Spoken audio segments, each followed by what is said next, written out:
Best health packages up to 80% discount. Tirumala Diagnostics. అందరికీ నమస్కారం. జనవరి 11th మార్గశిర అమావాస్య. సో ఇది గురువారం వస్తుంది. దీనికి చాలా బలం ఉందని చెప్తూ ఉన్నారు. ఇది చాలా స్పెషల్ డే అని చెప్తున్నారు, తంత్ర పూజలకు కావచ్చు ఇలాగా. అంతేకాదు ఇది సంక్రాంతి ముందు వచ్చే అమావాస్య. ఈ రోజున ఇద్దరు మగపిల్లలు ఉన్న తల్లి గాజులు వేయించుకోవాలి అని అంటున్నారు. సో దీనిలో నిజం ఎంత వివరాలు తెలుసుకుందాం. ఈరోజు మనతో పాటు ఉన్నారు ప్రముఖ vegetable therapist and sun spiritual society founder Vikramaditya Guruji గారు. గురుగా నమస్కారం అండి. సూర్యోస్మితలి గురూజీ, జనరల్గా అమావాస్యకి పౌర్ణానికి స్పెషల్ డేస్గా చెప్తూ ఉంటారు. అయితే ఇది జనవరి 11th గురువారం వస్తుంది అమావాస్య, మార్గశిర అమావాస్య అంటున్నారు. అది కూడా సంక్రాంతి ముందు వచ్చే అమావాస్య. ఇద్దరు మగపిల్లలు ఉన్న తల్లి గాజులు వేయించుకోవాలి అని అంటున్నారు. సో ఏంటి గురూజీ, అంటే ఇది చాలా వైరల్ అవుతూ ఉంది ఇష్యూ. సో దీనిలో నిజాలు ఎంతో తెలుసుకోవాలని అందరికీ ఉంటుంది. నిజంగానే భయపడి చాలామంది ఫాలో అనుకుంటూ ఉంటారు కూడా. సో గురువారం అమావాస్య వచ్చిందంటే ఏదో తాంత్రిక శక్తులకి బలం వస్తుంది అలా చెప్తూ ఉంటారు. నిజమేనా ఇదంతా? ఏంటి? ఓ 15 years వెనక్కి వెళితే మాధ్యమాలు ఏంటి, విషయాన్ని స్ప్రెడ్ చేయడానికి మాధ్యమం ఏంటి? పేపర్. కొంచెం వెనక్కి వెళితే రేడియో, మనకి టీవీలు, ఇవే. ఇప్పుడు టీవీలో కార్యక్రమాలు అప్పట్లో లైవ్లు ఉండేవి కాదు, ఎపిసోడ్స్, సీరియల్స్ అవి చేసి ఉండేవి. అప్పుడు కొన్ని వార్తలు చదవటం ఇవే ఉండేవి. అంటే మాధ్యమాలు పెరిగే కొలది బుద్ధి మందగించిపోతుందేమో. అంటే ఇప్పుడు నాకేదో తెలిసింది, నాకేదో అనిపించింది, నేనేదో మాట్లాడేస్తున్నాను.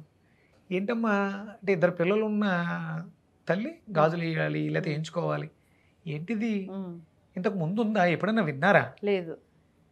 ఏదో అదే అంటే ఇవి చాలా రకాలు. అంటే ఈ యుగమే కలియుగం. మనుషుల్ని భ్రమల్లోనూ మాయలోనూ పెట్టి, అంటే ఇక్కడ రాహు ప్రభావం అధికంగా ఉంటుంది. కలి పురుషుడిగా రాహువే ఉన్నాడు. ఈ రాహు అంతా కూడా ఇది ఇలాంటి వాటికే అవుతూ ఉంటాడు. ఎవరికైతే రాహు బలహీనంగా ఉంటాడో, లేకపోతే ఎవరికైతే రాహు చెడు స్థానాల్లో ఉంటాడో వాళ్ళు ఎలా ప్రవర్తిస్తారేమో. అంటే ఇలాంటి వార్తలు స్ప్రెడ్ చేయటం అంటే ఇవన్నీ కూడా మనుషుల్ని అంటే భక్తి చింతన, దైవ చింతనతో ఉన్న వాళ్ళని తప్పుదోవ పట్టించి ఇవన్నీ చివరికి మేము ఇన్ని చేసాం, మాకు ఇలా జరిగింది ఏంటి అనే స్థితికి తీసుకెళ్ళడం కోసం ఇవన్నీ తప్పుడు ప్రచారాలు. ఎక్కడా కూడా శాస్త్రాల్లో, పురాణాల్లో, వేదంలో ఇవన్నీ ప్రస్తావన ఉంటుంది. మీకు పంచాంగాల్లో రాస్తారు. పంచాంగకర్త ఈ రోజుని, ఈ తిథిని, అమావాస్య తిథిని పంచాంగకర్త లెక్కించి పంచాంగం తయారు చేస్తారు. అప్పుడు ఆయనకి తెలీదా మార్గశిర మాసంలో ఇలా జరుగుతుంది, ఇద్దరు పిల్లలు ఉన్న తల్లి ఇలా గాజులు వేసుకోవాలని, ఏం జరిగిందని? అంటే వాళ్ళకి తెలియని కొత్త విషయాలు మీకు ఏం తెలిసినాయి? అవును. ఇదంతా దుష్ప్రచారం మాత్రమే. దాని గురించి భయపడి చేయాల్సింది ఏమీ లేదు. పూర్వం కూడా యుగాలలో కూడా ఇద్దరు పిల్లలు ఉన్నటువంటి తల్లిదండ్రులు ఉన్నారు. అది నిజంగా ఎలాంటిది ఏదో ఉండుంటే మరి పోయిన సంవత్సరం ఎందుకు రాలేదు? ఈ సంవత్సరం కొత్తగా ఏమొచ్చింది? మనం 2024 గురించి మాట్లాడుకుంటున్నాం. ఇక్కడ సంక్రాంతికి ముందు వస్తుంది అమావాస్య. అంటే సహజంగా అమావాస్యకి పౌర్ణానికి పట్టులు ఉంటాయి. అది ప్రకృతిలో ఉన్నటువంటి ఒక శక్తి మార్పు. అంటే మనం 15 రోజులు పౌర్ణమి తిథి గారు అమావాస్యగా తీసుకుంటున్నప్పుడు ఆ మార్పు ఏదైతే ఉందో అది చంద్రుడి యొక్క శక్తుల మీద ఆధారపడి పౌర్ణమి అమావాస్యని, మనకి పౌర్ణమి సమయంలో సముద్రం పోటెట్టడం, గ్రావిటీ, ఇదంతా శక్తి మీద ఆధారపడి ఉంటుంది. దానికి తగ్గట్టుగా అమావాస్య అంటేనే పితృదేవతలకి మనం చేసుకునేటువంటి క్రతువుల మీద ఆధారపడి ఉంటుంది.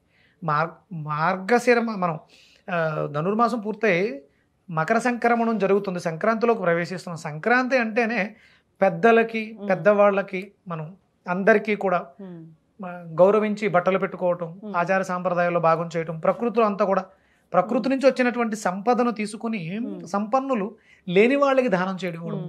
ఇక్కడ అమావాస్య రోజు మనం అంటే మనకి ఈ జన్మల్ని ఇచ్చి ఈ రూపాన్ని ఇచ్చినటువంటి పెద్దలని స్మరిస్తూ వాళ్ళకి దానాలు ఇవ్వటం. అంటే ప్రతి అమావాస్యకి ఇవ్వాలి. అందులో ఇంకొంచెం బెటర్గా ఇది మనకి గురువారం వచ్చింది, ఇది ధనుర్మాసం, ధనుస్సు రాశిలో రవి సంచారం జరుగుతుంది. ధనుస్సు రాశి భాగ్యస్థానం, సహజ భాగ్యస్థానం, అది గురుడికి ఆధిపత్యం, గురు భగవానుడు ఉండేటువంటి. ఈరోజు ఏమొచ్చింది?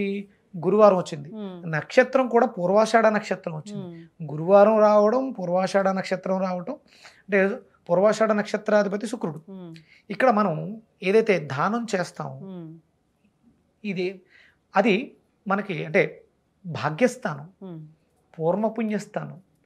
ఈ భాగ్యం ఇక్కడే కాదు, నీకు జన్మజన్మలకే కూడా ఉపయోగపడే విధంగా, అలాగే మనం చేసింది, మనం పెద్దల పితృదేవతలకు చేసింది ఏదైతే ఉందో అది వాళ్ళకి ఉన్నతి గతులను కలిగించడానికి ఉపయోగపడుతుంది. ఆ రోజు మనం స్వయంపాక దానం చేస్తాం, బ్రాహ్మణోత్తమాన్ని పిలిచి వాళ్ళకి దానం చేయటం. అంటే బ్రాహ్మణులకని కాదు, ఉమ్, మనం వాళ్ళ పేరు చెప్పి, పెద్దల పేరు చెప్పి, ఉమ్. ఎలాగో మకర సంక్రాంతి రోజు మనం పెద్దలకు చేసేది ఉంటుంది. అవును. అది కాకుండా అమావాస్యకి, ప్రతి అమావాస్యకి లేని వాళ్ళకి, పితృదేవతలకి మనం ఇలా చేయటం అనేది విధి విధానం. ఓకే. ఇక మీరు అన్నట్టు తాంత్రిక పూజలు ఉమ్, ఇవన్నీ కూడా అవైదికాలు. ఉమ్, ఇది ఎవరు కూడా గృహస్థులు వాళ్ళు ఆచరించేవి కాదు. ఉమ్, ఇవి అవైదికం అని ఆదిశంకరాచార్యుల వారు చెప్పడం జరిగింది. తాంత్రిక పూజ అంతా కూడా ఈ కలియుగంలో చేయటం వల్ల చెడు ఫలితాలే తప్ప సత్ఫలితాలు రావు. ఉమ్, క్షుద్ర దేవతలు, క్షుద్ర పూజలకి అమావాస్య పౌర్ణమి మంచిదే. ఉమ్, అది ఎవరికి వాళ్ళు దేనికోసం చేయాలి? నా యోగక్షేమం అయ్యన అయి ఉండాలి, లోక శ్రేయస్సు అన్న అయి ఉండాలి. ఉమ్, ఇది ఏది కాదు. ఇది నిశిరాత్రిలో చీకట్లో చేసేది. ఉమ్, చీకట్లో చేస్తున్నాం అంటే అది దొంగతనం అన్న అయి ఉంటుంది, ఉమ్, తప్పుడు పని అన్న అయి ఉంటుంది. అవును. అది అందరూ ఆమోదించేది, మెచ్చేది కాదు. ఉమ్, ఇలాంటివి మనం చెయ్యకూడదు, వినకూడదు, ఆచరించకూడదు. ఉమ్, అలాగే ఈ గాజులు వేసుకోవటం, ఉమ్, గాజులు అనేవి స్త్రీకి ఉమ్. మంగళకరమమ్మ, ఐదో తనాన్ని ఇస్తాయి. ఉమ్, బొట్టు, గాజులు ఇవన్నీ కూడా. ఉమ్, ఇద్దరు బిడ్డలు ఉన్న తల్లికి ఏమి ఇబ్బంది వస్తుంది? పిల్లలకి ఇబ్బంది వస్తుందా, తల్లికి ఇబ్బంది వస్తుందా? ఉమ్, ఇప్పుడు గాజులు, పూర్వం మట్టి గాజులు ఉండేవి, ఇప్పుడు ఎక్కడున్నాయి? అవును. ఎవరు వేసుకుంటున్నారు? అంటే ఏవో కావాలని పుట్టించినవి స్ప్రెడ్ చేస్తూ యూస్ కోసం అయి ఉండొచ్చు. ఎస్, ఖచ్చితంగా గురూజీ చాలా చక్కగా చెప్పారు. సో అమావాస్య అంటే అదొక స్పెషల్ డే అని తాంత్రిక పూజలు చేయడము ఇలాంటివి చేస్తూ ఉంటారు. ఇప్పుడు ఈ సోషల్ మీడియాలో ఇలాంటి ప్రచారాలు జరగడం వల్ల అది గురువారం వచ్చింది, సంక్రాంతి ముందు వచ్చింది, ఏదో జరుగుతుంది అద్భుతాలంటే కొన్ని కొన్ని దుష్పరిణామాలు జరగడం కూడా మనం చూస్తూ ఉంటాం, చెడు పనులు చేయడం కూడా చూస్తూ ఉంటాం. అలాంటివి అసలు ఎంకరేజ్ చేయకూడదు, అలాంటి వాటికి అసలు ఎటువంటి ప్రూఫ్ కూడా లేదు. సో మనకి ప్రమాణం వేదమమ్మ. వేదం ప్రమాణంగా ఏమైతే చెప్పిందో, మనకి వీళ్ళున్నారు పెద్దలు, చాగంటి కోటేశ్వరరావు గారు, గరికపాటి గారు, నండూరు శ్రీనివాస్ గారు, ఇలాంటి వాళ్ళు వేద అధ్యయనం చేశారు. అందులో ఉన్నటువంటి శాస్త్రాన్ని మనకు అనుకూలంగా చెప్తున్న వాళ్ళు, వాళ్ళని ఫాలో అవ్వాలి. నేను చెప్పేదో లేకపోతే నాలాంటి వాళ్ళు చెప్పేవో ఇవన్నీ కూడా మీకు ఎక్కడ ప్రమాణం చెప్పగలిగారు? ఇది పరానా దాంట్లో ఉంది, పరానా శాస్త్రంలో, యోగం, వేదంలో ఉంది. లేదు, ఇది కొన్ని తరాలుగా, ఇప్పుడు మనం సంక్రాంతి నిర్వహణ, కనుమ నిర్వహణ ఏమేం చేయాలి అనేది మనకు పెద్దలు చెప్పారు. అవును, అది సాంప్రదాయంగా వస్తుంది. ఇప్పుడు అది కొత్తగా పుట్టింది కదా. ఈ గాజులు వేయడం అనేది ఇంతకు ముందు లేదు. ఎప్పుడు చెప్పారు, ఎవరు చెప్పారు, ఎక్కడ స్ప్రెడ్ అయింది?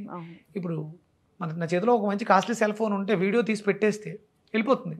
అదే పాపం నిజమో అబద్ధమో తెలియని స్థితిలో వాళ్ళు ఇబ్బంది పడుతుంటే దీన్ని ఆసరాగా తీసుకుని కొంతమంది అంటే ఈ భక్తి ఇవి లేని వాళ్ళు, వీళ్ళు నాస్తికులు అంటాం కదా, ఇలాంటి వాళ్ళు ఇలాంటి విషయాలనే పట్టుకుని జనాల్ని. నిజంగా గురూజీ ఎన్ని సంఘటనలు మనం చూసాము ఇలాంటివి. సో తిరుపతిలో, మదనపల్లిలో కావచ్చు, ఇలాంటివి ఎన్నో సంఘటనలు చూసాము. ఏదో జరుగుతుంది, ఏదో అద్భుతాలు జరుగుతాయి, అది పూర్తిగా మానసిక స్థితికి సంబంధించిందే తప్పితే ఇంకా ఏమి ఉండదు. అమావాస్యలు, పౌర్ణమిలు ఏమి మనకి అద్భుతాలు ఏమి చేయవు. సో అంతేకాదు, ఇలాంటి చెడ్డ చెడ్డ పనులు చేయడం వల్ల మనకి వచ్చి జరిగే మంచి ఏమీ ఉండదు. సో కాబట్టి మనుషుల్లాగా బ్రతకాలని కోరుకున్నాము. శాస్త్రీయత ప్రతిదానికి ఒక ప్రమాణం, ఒక పంచాంగంలోనూ ఎక్కడో అంటే పెద్దలు, గౌరవనీయులు, ఆ జ్ఞానం ఉన్నవాళ్ళు చెప్పిన మాటలను వినాలి. కానీ మిడిమిడి జ్ఞానంతో మాట్లాడే మాకులాంటి వాళ్ళ మాటలు విని దాన్ని స్ప్రెడ్ చేయడం తప్పు. భయపడవద్దు. ఖచ్చితంగా గురూజీ, చాలా చక్కటి ఇన్ఫర్మేషన్ అండి. ధన్యవాదాలు. సూర్యస్మితలు.